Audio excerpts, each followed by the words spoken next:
All right, 1999, 50th anniversary, TD5, built in 98. Yeah, all right. Clutch pedal.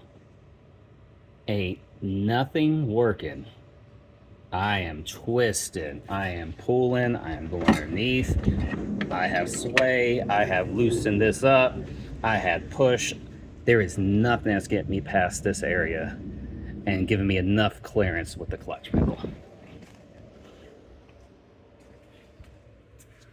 Just plain and simple. So, clutch pedal's right here.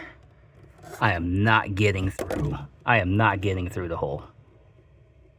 I should be able to. I have 4 kids, but I'm not getting through the hole.